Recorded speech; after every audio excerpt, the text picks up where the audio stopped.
Book of Mormon. Another thing called Orgasm Basketball. Everything you love, Matt Stone, Trey Parker.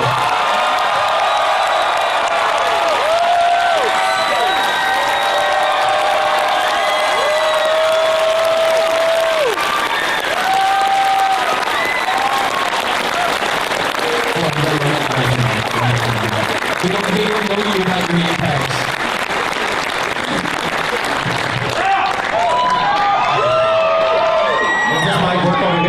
Oh yeah. Electricity means nothing to people at Comic-Con. They all work. Every question, move around to different mics and you'll be all set. First question, is this game gonna suck? Yes. No. Are these on? No. We hope it doesn't suck. No, we're trying to not, make a game that doesn't suck, but... First of all, if we could, please, just no questions about the Stick of Truth. When it's coming out, just let's not go there. Anything else is fine. Any other questions? All right, thanks everybody for coming. It's been you gotta talk about Stick of Truth. You got to. How long have you been stewing on this idea? 16 years. And we actually started 4 years ago, really? We started with, honestly, it was when Xbox 360 and PS3 came out. Yeah. That's how long ago we're like, we should make a video game that looks like the show. We could do that now. That was, how long ago was that? Like 2004, 2000, I don't know when that was. It took us till now to actually be sort of close to maybe sort of it coming out sometime. Yeah, how close are we? No questions about the Stick of Truth. Please do not ask anything about when it's coming out. You can lay out the ground rules. This is your shit. They're already lining up. Good lord, ladies and gentlemen. Anxious to talk about anything but the Stick of Truth, I tell you what. So everybody knows that game development is like a fine wine. The longer that you stew on an idea and mechanics, they just keep getting better. It turns to vinegar. Oh, then it turns to vinegar. Why an RPG? Well, Trey's a big fan of RPGs. I'm more of an arcade fan, but Trey had this idea to do an RPG. He's a big RPG player, and the idea was, and we've done a few shows like this in South Park, and it always seems to work out great. Have the boys, when the boys are playing like Detective, or they're playing Star Trek, or they're playing Lord of the Rings, and it seemed like a great way to do an RPG, have fun with the form of RPGs, and have the kids basically playing Lord of the Rings. Like, yeah, let's do an RPG game. It'll be easy. Yeah. It's funny you say that. There's this student film or something done about how you guys make the show, and it seems like a hectic process, not a lot of time in the day. So why would you make the game and then say, and we're also going to do just about everything story related to it? You know that was a bad dick. That's kind of a shtick. Should have known. But seriously, how do you fit this in? Does anyone else have any questions? How do you fit this in your head? How do you fit this in? Come on, loosen up. It's okay. Shh.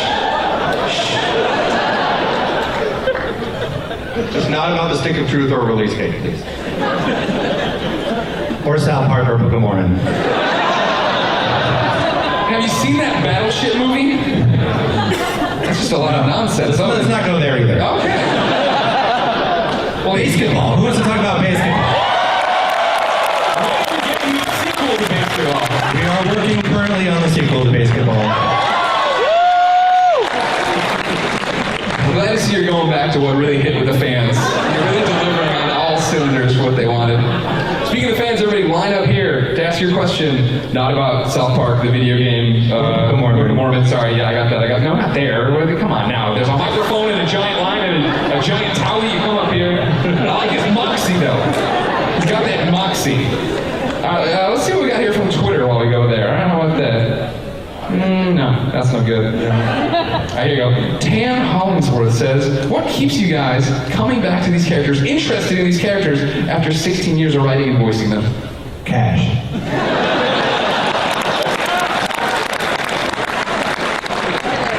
No,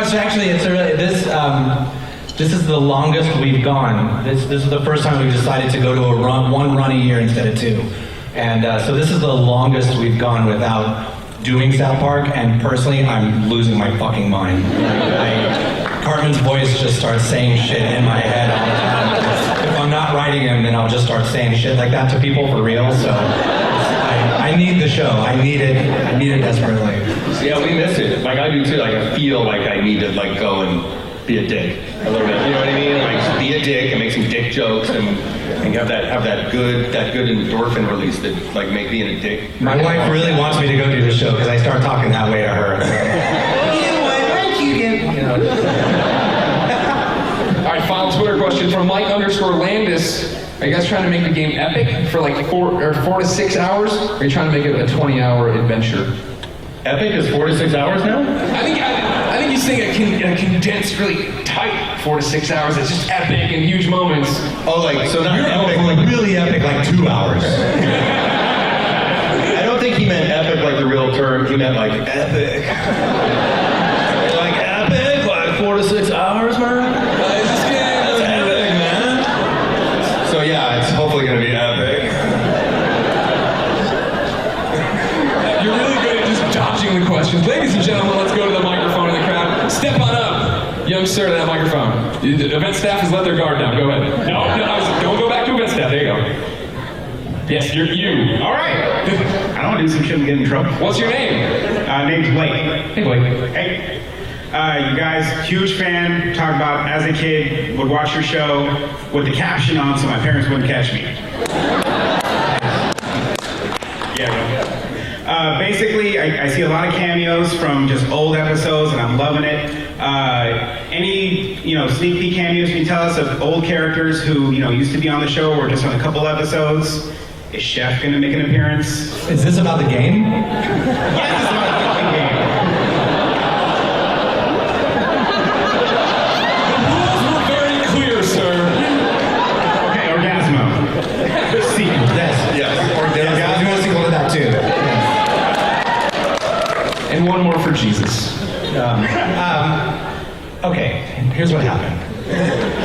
So we started off, basically, I really loved playing Skyrim, as many people did. And I was like, let's do this. This is easy. That was mistake number 1. Yeah.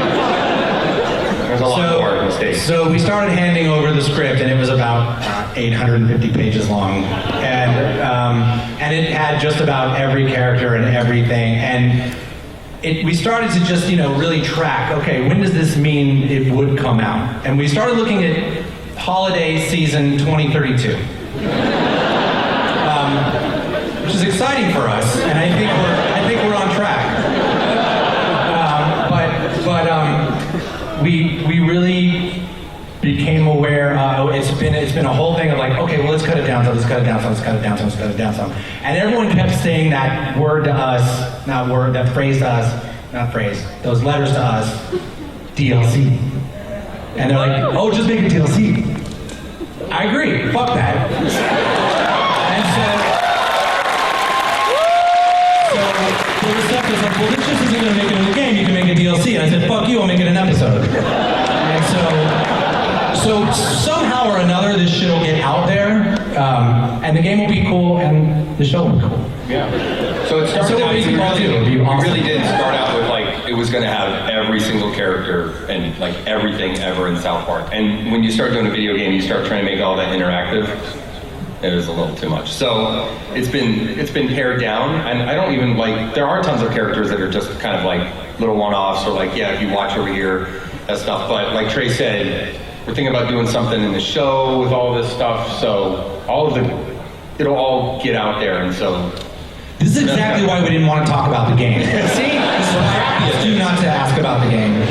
Okay, no more game questions. It's rare for a panel to unsell a game so quickly. Pre-orders are being canceled on the phone. But thank you for your question. Up next to the mic. Introduce yourself. Hi, my name's Taylor. I'm a huge fan of the show. You guys have made fun of a lot of people. I'm kind of wondering who was the most fun to make fun of. Everyone's like, Barbara Streisand. Mel Gibson! It probably was Barbara Streisand. Because it was our first. Well, my favorite that I heard a story about was Jennifer Lopez. We do the show in LA. We have a lot of friends that work on sets, and after we did that show, we had friends that were on the set of the movie she was doing at the time, and they said that all the crew on the set, like, people could not resist when she walked by and went, "Hello."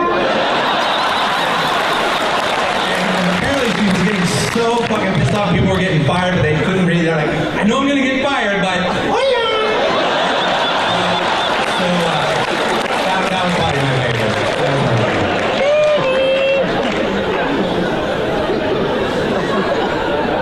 Hey guys, kind of a fan of the show, a little bit. Nice.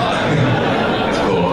First I want to say, my cat is named Osimo, so you guys are Nice. completely awesome in my life. Pun intended. So my question is, the main characters all have their sub-characters, right? Like, Cartman's also Osimo. I kind of see that they're going to play as like summons or special attacks in the games. Is that kind of be the kind of thing, or are you going to expect to see an Osimo as a special move from Cartman? Ooh, that's a good idea. Stick of truth, delayed again. You just delayed the game by another year and a half. And it'll be DLC.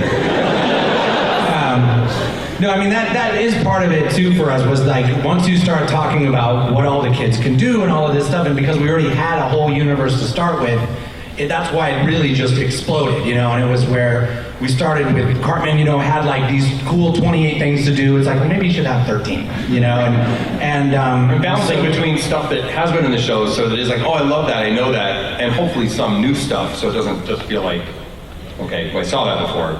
But like Trey said, it's been hard to find that balance of like what that is. How much do we want to include new characters? How much do we want to go back and make sure we honor like all this stuff? And like how many people like know how deep it should go? It's been impossible. So here we go again. It's slowly turning into a really sad intervention. Yeah.